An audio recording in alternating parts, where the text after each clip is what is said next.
अजीज़ दोस्तों, अस्सलाम वालेकुम, नमस्ते, सत श्री अकाल, जय जिनेंद्र, गुड आफ्टरनून। अजीज़ दोस्तों, सबसे पहले आपके साथ एक ख़बर शेयर करनी है कि अदील राजा, मेजर अदील राजा, ये पाकिस्तान के रिटायर्ड मेजर हैं जो लंदन में बैठ के पाकिस्तान आर्मी के बारे में बात करते हैं और ये इमरान खान के चमचे हैं। एक्चुअली ये पीटीआई के अंदर जो वो रिटायर्ड आर्मी ऑफिसर्स के बारे में जो कहा जाता है ना कि जिन्होंने पीटीआई ज्वाइन की है, वो है ये। तो ये यहाँ बैठ के बड़े मासूम बनते हैं और ख़बरें लीक करते हैं एक तरह से। हालांकि इनकी मैंने देखा है कि ज़्यादातर ख़बरें झूठी होती हैं। इसलिए कि आपको याद होगा कि जब इमरान खान को अदालतों में पेश किया जाता था और इमरान खान गिरफ़्तार हुआ 9 मई को, तो इन्होंने धड़ाधड़ वीडियो बनाई कि आर्मी में म्यूटनी हो गई है और बगावत हो गई है, और ज़्यादातर कोर कमांडर्स ने आसिम मुनीर के फ़ैसलों को मानने से इनकार कर दिया, ऑर्डर्स लेने से इनकार कर दिया, आसिम मुनीर को हटाया जा रहा है और जनरल शमशाद को लाया जा रहा है, आसिम मुनीर घर में बैठ गए। इस तरह की ख़बरें ये वीडियो बनाते थे। और उससे क्या होता है कि इनको एक तो ये है कि देखें, रिटायर्ड आर्मी ऑफिसर है ना, तो जब सर्विस में थे तो जो बलोचों पे, पख्तूनों पे सिंध में जो जुल्म हो रहे हैं उस पे तो इन्होंने बोला नहीं कभी, बल्कि उसमें शरीक रहे। आर्मी की मतलब होशरुबा करप्शंस का हिस्सा रहे, खूब माल बनाया। लंदन में हम तो किराए के घर में गरीब हालत में रहते हैं, किस तरह आपको घुमा के कैमरा दिखाऊं, तो हम अपने बेडरूम में कोने पे बैठ के वीडियो बनाते हैं। इनका तो घर भी यहाँ पे फर्स्ट क्लास है, सब कुछ है। एक मेजर की क्या सैलरी हो सकती थी, कहाँ से इनके पास इतना सारा कुछ आया? तो ये, और अब इन्होंने कमाने का धंधा देखा कि पीटीआई के तो लाखों फॉलोवर हैं। मतलब पाकिस्तान का पॉलिटिकल लीडर इमरान खान के अपने यूट्यूब चैनल के मिलियन सब्सक्राइबर हो गए, और ये पीटीआई खुशियां मना रही है। इस पे पूरा सोशल मीडिया भर दिया है कि पाकिस्तान की तारीख का पहला लीडर जिसके 1 मिलियन सब्सक्राइबर हैं। अबे नवाज शरीफ का चैनल ही नहीं है, जरदारी का चैनल ही नहीं है, बिलावल का चैनल ही नहीं है, मौलाना फजलुर रहमान का चैनल ही नहीं है। ये पहला लीडर है जिसने यूट्यूब से भी माल बनाने का सोचा। तो इनका क्या है कि पीटीआई के यूथ ये अमेरिका, यूरोप, इंग्लैंड, ऑस्ट्रेलिया, हर जगह भरे पड़े हैं। फिर वहाँ पे इनकी सोशल मीडिया टीम 25,000 रुपये सैलरी पे कोई हज़ारों लड़के लड़कियों को रखा हुआ है। तो इसने कहा माल बनाओ। अब इसके लाखों व्यू होते हैं रोज़ की, ये वीडियो बना के लगा देता है। तो खैर, खबर ये शेयर करनी थी कि इसको पुलिस ने, ब्रिटिश पुलिस ने गिरफ्तार कर लिया एंटी टेररिज्म लॉ के तहत।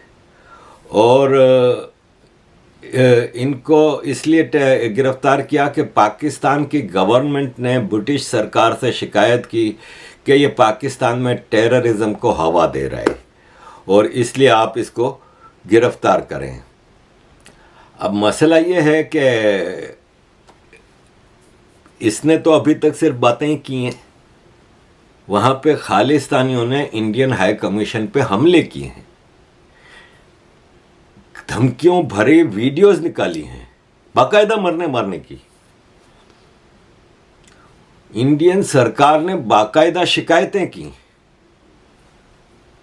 कितनों को गिरफ्तार किया, कितनों पे केस बने।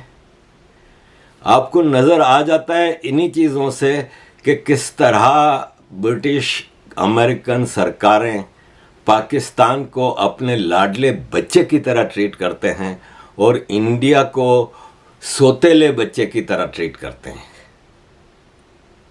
इसलिए कि इनको पाकिस्तान से इनका हर मुतालबा पूरा होता है। ये पाकिस्तान को कहते हैं उल्टे लेट जाओ तो उल्टे लेट जाते हैं, कहते हैं सीधे लेट जाओ तो सीधे लेट जाते हैं। पाकिस्तान की आर्मी इनकी मोस्ट ओबेडिएंट सर्वेंट है, तो पाकिस्तान को तो खुश करना होता है। इंडिया के ऊपर हमले हो रहे हैं, बाकायदा Indian high commission is India, हमले हो रहे हैं। पहली बार नहीं हुआ, कई बार हुआ, वीडियोस मौजूद हैं। कितनों को गिरफ्तार किया। खालिस्तानी इंडिया में क्या कर रहे हैं ये आपको पता है, डायरेक्ट इंडिया तोड़ने की बात कर रहे हैं। तो यहां से जो प्रोवोकेशन हो रहा है अमेरिका और यूके से, कितनों को गिरफ्तार किया, इसको गिरफ्तार किया। खैर इसके वकील हैं मेहताब अजीज, इन्होंने कहा कि इनको इनके घर से उठा के ले गए पुलिस स्टेशन में, और इनके सारे गैजेट्स हैं ना, जैसे मोबाइल, आईपैड, लैपटॉप, सब ले गए। और ये इनके पास स्पेशल अथॉरिटी होती है एंटी टेररिज्म स्क्वाड के पास, और इसके ऊपर अभी केस बना है। ब्रिटिश पुलिस ने यह कहा है कि अभी हम कोई खबर इस पर नहीं दे सकते कि हम क्या कर रहे हैं क्या नहीं, हम इंक्वायरी कर रहे हैं, इसलिए कि हमें पाकिस्तान की सरकार ने शिकायत की। कितना सीरियसली लेते हैं पाकिस्तानी सरकार की शिकायत को। अब इसमें मुझे कई पाकिस्तानी जर्नलिस्टों का फ़ोन आया कि आप एहतियात करें, और ये अब हर उस आदमी के ख़िलाफ़ उस मुल्क में केस करेंगे कि आपको वो किया जाए, अपना गिरफ्तार किया जाए, आपको रोका जाए, आपका सब कुछ किया जाए। दूसरी तरफ सोशल मीडिया प्लेटफॉर्म्स के ऊपर ये एक तो थाउजेंड्स ऑफ शिकायतें भेजते हैं ताकि चैनल बंद हो जाए, फेसबुक बंद हो जाए, ट्विटर बंद हो जाए, इतनी ज़्यादा मास रिपोर्टिंग होती है। और दूसरा डायरेक्ट सरकार की तरफ से कंप्लेंट्स जाती हैं कि ये हमारे मुल्क में अफरा तफरी फैला रहे हैं, ये वो। तो मुझे कई दोस्तों का मैसेज आया कि आप एहतियात करें। तो मैंने कहा कि देखें, बात दरअसल ये है कि मेजर आदिल राजा है ना, वो तो पाकिस्तान में पीटीआई के वर्कर्स को प्रोवोक करता था वायोलेंस की तरफ, कि मार डालो, तोड़ फोड़ कर दो, ये कर दो, वो कर दो। मैंने कभी ये नहीं कहा। मैं हमेशा अपनी वीडियोस में पीसफुल प्रोटेस्ट की बात करता था। यहाँ पे लंदन में ब्रिटिश पार्लियामेंट के सामने 24 घंटे प्रोटेस्ट हो रहे होते हैं। प्रोटेस्ट डेमोक्रेसी की खूबसूरती होती है, लेकिन पीसफुल प्रोटेस्ट। आपको पब्लिक प्रॉपर्टी किसी के बाप की प्रॉपर्टी नहीं, आपकी अपनी प्रॉपर्टी है। आप किसी पब्लिक प्रॉपर्टी के घर को, पब्लिक की दुकान को, किसी की पेट्रोल पंप को, किसी सड़क को तोड़ें, किसी को पथराव करें, ये सब गलत है। ये आपकी अपनी प्रॉपर्टी है। बड़ी मुश्किल से पाकिस्तान जैसे करप्ट मुल्क में सारा माल तो ऊपर वाले खा जाते हैं, आर्मी वाले, पॉलिटिशियन, ब्यूरोक्रेसी, जजेस। तो जो थोड़ा बहुत काम हुआ है कंट्री में, कम से कम उसको आप तबाह ना करें। फिर इसके अलावा मरने मारने की तो मैंने कभी बात ही नहीं की। मैं एक ह्यूमन राइट्स एक्टिविस्ट हूँ, मैं इस तरह की बात कर ही नहीं सकता। तो ये मेरा तरीका नहीं है। मैं मेजर आदिल राजा की तरह का नहीं हूँ। दूसरा, मेजर आदिल राजा है वो पीटीआई का है। पीटीआई एक कल्ट है, पीटीआई एक गिरोह है, एक गैंग है। जो मरने मारने की बात उसका लीडर करता है, जला डालो, तोड़ डालो, रेड लाइन क्रॉस हो गई, ये हो जाएगा, वो हो जाएगा। मैं एक इंडिविजुअल ह्यूमन राइट्स एक्टिविस्ट हूँ जो ह्यूमन राइट्स की बात करता हूँ। आदिल राजा को इन्होंने छोड़ दिया है। इसके ऊपर कुछ रिस्ट्रिक्शंस लगाई हैं कि आप ये नहीं कर सकते, वो नहीं कर सकते, डिटेल नहीं बताई गई। कई जगहों पे इनको मोबाइल यूज़ करने से भी रोका है, ये इनके वकील मेहताब अजीज़ ने कहा है।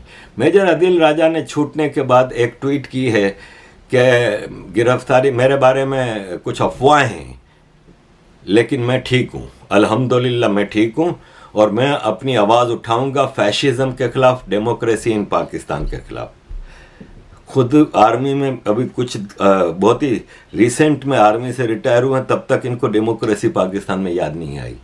बाजवा की गोद में, कियानी की गोद में, राहिल शरीफ की गोद में ये डेमोक्रेसी तब याद नहीं आई, अब इनको डेमोक्रेसी याद आ रही है। ज़ाहिर है यूट्यूब के व्यूज़ में बड़ी जान होती है, और मिलियंस ऑफ व्यू जब आपको मिल रहे हो तो फिर आपने कमा लिया आर्मी से जितना कमाना था।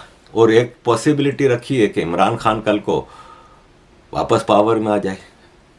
तो इन्होंने ट्वीट की है कि मैं पाकिस्तान में डेमोक्रेटिक राइट के पीसफुल प्रोटेस्ट की हिमायत जारी रखूंगा। पीसफुल प्रोटेस्ट है, तब्दीली ला सकते हैं, और violent protest, violence counter productive होता है।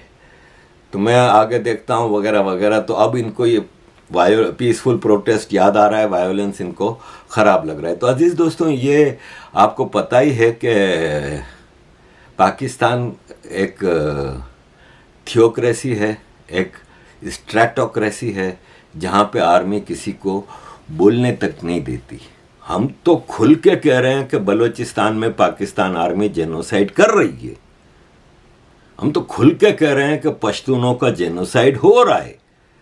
हम तो खुल के कह रहे हैं कि सिंधियों का सिस्टमेटिक जेनोसाइड कई डेकेड से हो रहा है। और हम तो खुल के कह रहे हैं कि मुहाजिरों का जेनोसाइड हो रहा है। मैं तो खुल के कह रहा हूँ और इसमें कोई झूठ है नहीं। तो अगर कल को मेजर आदिल राजा के पास तो इतना माल है कि आपने बेल भी ले ली फ़ौरन आपका, क्योंकि बेल के लिए भी पैसे चाहिए होते हैं। वकील भी यहाँ पे ऐसे केसेस के लिए बहुत ज़्यादा चार्ज करते हैं, इतना चार्ज करते हैं कि हमारा 6 महीने का खर्चा, 8 महीने का खर्चा निकल जाए उस पर। तो हम तो गरीब आदमी हैं भाई। हमको अगर किसी ने पकड़ लिया तो हमारी तो बेल वेल कराने वाला भी कोई नहीं है। हम तो बैठे रहेंगे अंदर आराम से। और ये है कि हमारी फैमिली, तो हम डिपेंड करते हैं अपने भारतीय परिवार से। भारत सरकार से तो हमें कोई तवक्को नहीं, कोई उम्मीद नहीं भारत की किसी सरकारी एजेंसी से या कुछ कि वो हमारे लिए कुछ करेगी। लेकिन हमें अपने भारतीय परिवार पे उम्मीद है कि कोई ऐसे केस के, ऐसी चीज़ के जिसमें मैं मुश्किल में आया तो मेरा परिवार हमेशा मेरे साथ खड़ा रहा है और खड़ा रहेगा। अजीज़ दोस्तों, पाकिस्तान की सूरत हाल अबतर है, इतनी बदतर है कि बताया नहीं जा सकता। ख्वाजा आसिफ कह रहे हैं, जो डिफेंस मिनिस्टर हैं, कि एक जर्नलिस्ट एक टीवी पे मलिक रियाज का नाम तक नहीं ले सकता कोई। किसको नहीं पता कि इस पूरे पाकिस्तान में मलिक रियाज से करप्ट आदमी कोई नहीं है। इसने एक एम्पायर खड़ी की है कि अगर मैं समझता हूं कि अगर उसका सही मानों में हिसाब किताब किया जाए तो शायद अदानी अंबानी को पीछे छोड़ दे। इतना माल है इसके पास। बहरिया टाउन पता है किसको कहते हैं आप? तो इसके तो दर्जनों हैं बहरिया टाउन। एक एक बहरिया टाउन हंड्रेड्स ऑफ बिलियंस का प्रोजेक्ट है। इसके पास इतना माल है, इतना माल है। मैं जब पाकिस्तान से मेयर की हैसियत से रिज़ाइन करके वापस आया था ना, तो मुझे मेरा एक दोस्त है लाहौर से, बेल्जियम में, तो मैं उसकी दुकान पे बैठा था। तो उसने कहा मलिक रियाज को पाकिस्तान के हवाले कर दिया जाए ना, पाकिस्तान को मलिक रियाज के हवाले कर दिया जाए ना, तो पाकिस्तान कहाँ से कहाँ पहुँच जाएगा। मैंने कहा ये कौन है भाई? मैं जानता भी नहीं था, 2007 की बात है। तो बोला अरे आरिफ भाई आप जानते नहीं, ये पाकिस्तान का अमीर तरीन आदमी है। मैंने कहा मियाँ मंशा का नाम सुना था और बड़े बड़े नाम सुने, ये कौन आ गया? बोला नहीं ये बहरिया टाउन बनाता है और इसके तो इतना माल है, इतना माल है, और सारा इसने करप्शन से किया है। लेकिन पाकिस्तान के लिए अच्छा आदमी है ये। जिसने पाकिस्तान में करप्शन करके लूटमार करके माल बनाया है वो पाकिस्तान के लिए अच्छा है, ठीक है। तो बोले ये कहता है, मुझे उसने कहा, हालांकि मलिक रियाज ने ऐसा कुछ नहीं कहा, कि मैं पाकिस्तान का सारा कर्जा अदा कर दूंगा, मुझे पाकिस्तान दे दो। और मलिक रियाज का ओपन इंटरव्यू मौजूद है गूगल पे कि मैं रिश्वत देता हूं क्योंकि पाकिस्तान में रिश्वत चलती है। लेकिन इसको कोई 1 मिनट के लिए गिरफ्तार करना तो दूर की बात, डिफेंस मिनिस्टर कह रहा है कि इसका नाम नहीं ले सकता कोई। इमरान खान को 9 मई को जिस केस में गिरफ्तार किया गया कि इसने मलिक रियाज से रिश्वत की ली थी, लेकिन इमरान खान को रिश्वत लेने पे गिरफ्तार कर रहे हो तो मलिक रियाज को रिश्वत देने पे क्यों नहीं गिरफ्तार कर रहे भाई? आप यकीन माने किसी चैनल पे उसका नाम भी नहीं लिया गया। ये कहा गया कि इमरान खान ने रिश्वत ली। एक पाकिस्तानी बिजनेस टाइकून के पैसे इंग्लैंड से आए थे, उस पे ये वो नाम नहीं। उस पाकिस्तान से आप और क्या तवक्को रख सकते हैं, क्या उम्मीदें रख सकते हैं? अजीज दोस्तों, इसी तरह एक टिकटॉकर है हरीम शाह। ये एक तो देखें, जिस्म बेचने वाली होती हैं ना, वो खुल के अपना प्रोफेशन करती हैं और किसी को तकलीफ नहीं देती। अपना जिस्म बेच के किसी से बाय फोर्स वो नहीं करती। हरीम शाह वो है जो अपना जिस्म बेचती है बहुत महंगे दाम में, उसकी वीडियोस बनाती है और फिर ब्लैकमेल करती है।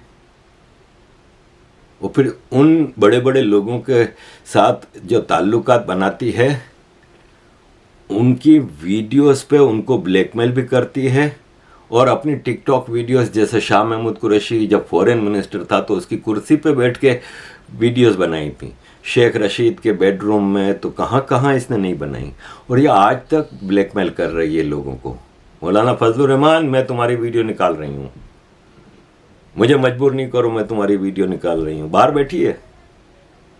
उसने पाकिस्तान में शिकायत की कि मेरी एक दोस्त थी सुंदल खटक, उसको गिरफ्तार करो क्योंकि उसने मेरी वीडियोस लीक कर दी हैं। उसको गिरफ्तार कर लिया गया। पाकिस्तान में ऐसे कैरेक्टरलेस लोग गिरफ्तार भी करवा रहे हैं बाहर से बैठ के। सबकी वीडियोस लेके बैठी हुई है, किस किस को ब्लैकमेल करती होगी। हमने तो मेयर के ज़माने में भी इतने, हम तो पब्लिक फिगर में थे, कितनी औरतें लड़कियां हमारे कांटेक्ट करती थी। हम तो कभी इस चक्कर में आए ही नहीं, वरना आज हमारी भी पता नहीं किस किस के पास वीडियोस होती। खैर, ये इस वक्त सूरत हाल है। पाकिस्तान का देखा जाए तो पाकिस्तान खुशियां मना रहा है कि पाकिस्तान में तेल आ गया है रशिया का। अब रशिया का क्रूड ऑयल, मैं सोचता रहा कि रशिया का क्रूड ऑयल, तो पाकिस्तान में तो कोई रिफाइनरी नहीं है जहां पे वो क्रूड ऑयल रिफाइन हो सके। क्रूड ऑयल तो आप यूज नहीं कर सकते ना। तो अब खबर आई है कि ये क्रूड ऑयल रशिया से निकलने से पहले इंडिया में रिफाइन हो चुका है और इसका जो मेजर प्रॉफिट है वो तो इंडिया वालों को मिला। और फिर ये रशिया से इंडिया में रिफाइन होकर फिर ये ओमान गया और ओमान से पाकिस्तान आया। ओमान में बड़े शिप में गया और ओमान से छोटी छोटी कश्तियों में पाकिस्तान आया।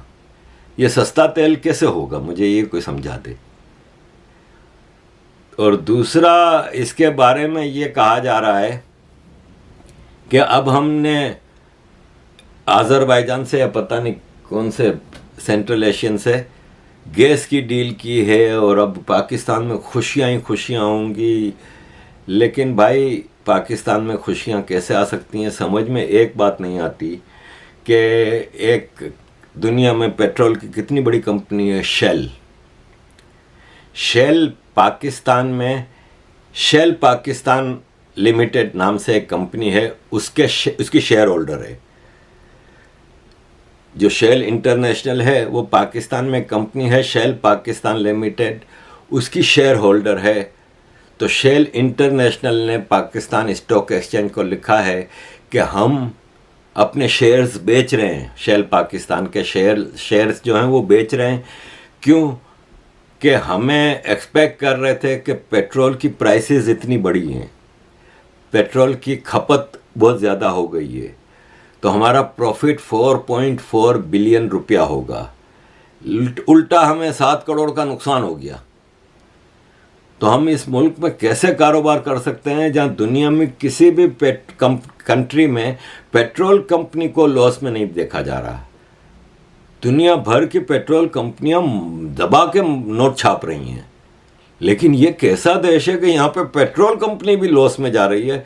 तो हम भाई अपना शेयर बेच के यहाँ से अपना बोरिया बिस्तरा लपेट के जा रहे हैं। आप अपनी पाकिस्तान शेल लिमिटेड खुद संभाल लो, हमें इसकी ज़रूरत नहीं है। अजीज़ दोस्तों, इस देश का इसलिए भी कुछ नहीं हो सकता कि इस देश के लोगों को मुल्ला बना के रखा है, यहाँ का सेलिब्रिटी। अच्छा, आप इबादत करते हैं ना भाई, आप चुपचाप इबादत करो। शो ऑफ जब करते हैं ना तो इसका मतलब आप इबादत नहीं कर रहे। जैसे ये इमरान खान रास्ते में नमाज पढ़ रहा है, मैं आपको गारंटी देता हूं कि मुझे इमरान खान ऑनलाइन आके एक बार बता दे कि नमाज में क्या पढ़ते हैं। मैं आपको गारंटी देता हूं इसको नहीं पता, इसको नमाज पढ़नी ही नहीं आती। मैं गारंटी देता हूं कि ये मुझे कुरान नमाज में जो आयतें पढ़ी जाती हैं, जो सूरत पढ़ी जाती है, फातिहा पढ़ते हैं, इसके बाद एक सूरत कोई पढ़नी होती इतनी सारी सूरतों में से। ये मुझे पढ़ के दिखा दे, मैं मान जाऊंगा कि इमरान खान सच कह रहा है। फिर रुकू में जब आप बैठते हैं वकू में जब आप बैठते हैं, आपको वहाँ पे दुआएं पढ़नी होती हैं, कुछ चीज़ें हैं जो अतायात तो है ये वो, इसको कुछ नहीं आता। फ़ोटो खिंचवा रहे, भाषण देगा जब तो आधा इस्लाम पे होगा, इसको पता ही नहीं है इस्लाम का क्या है। ये जिना है भाई, दोनों सेम हैं। जिना को भी इस्लाम का कुछ नहीं पता था, अंग्रेज़ों ने इसको उम्मा का लीडर बना दिया था, इसको भी आईएसआई ने उम्मा का लीडर बनाया। ये शाहिद आफरीदी एक और हिपोक्रेसी का बादशाह, कैरेक्टर में 2% का।